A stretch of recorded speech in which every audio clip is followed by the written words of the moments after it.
But let's hear from a man who has spent decades on advising on how to get work and wealth into Aboriginal communities. Warren Mundine is a former National Labor Party president and advisor to 2 Liberal Prime Ministers, and was a leader of last year's No campaign against The Voice. Thanks for joining me, Warren. Look, I don't actually know your opinion on this, so you may well be contradicting me.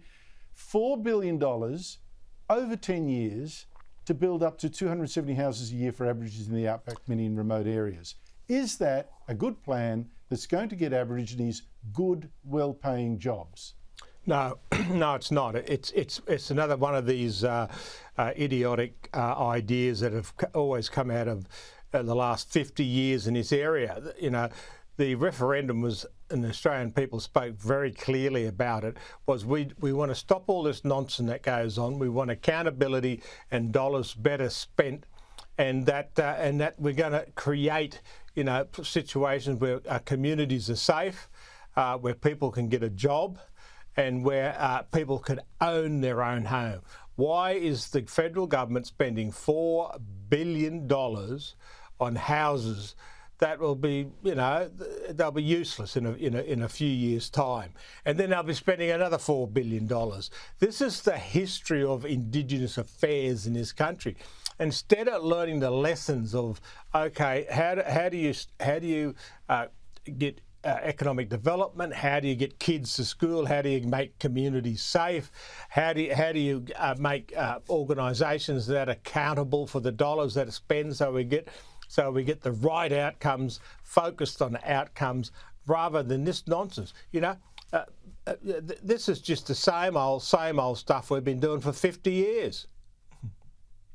So what would you do instead? Oh, it's very simple. You know, it's not rocket science to work out that the only way you build communities is when you got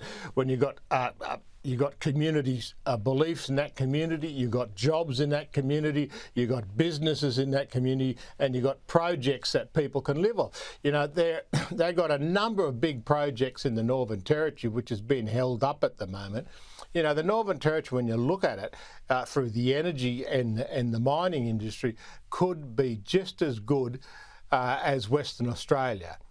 And it could be pulling in billions of dollars that could be providing the jobs and providing the infrastructure for the development of the Northern Territory and getting people into jobs, not only Aboriginal people, but everyone into jobs. But the problem they have is that they always fall back on the federal government. They always, you know, come out and hand out a few dollars here and hand out a few dollars there, and that's all they do.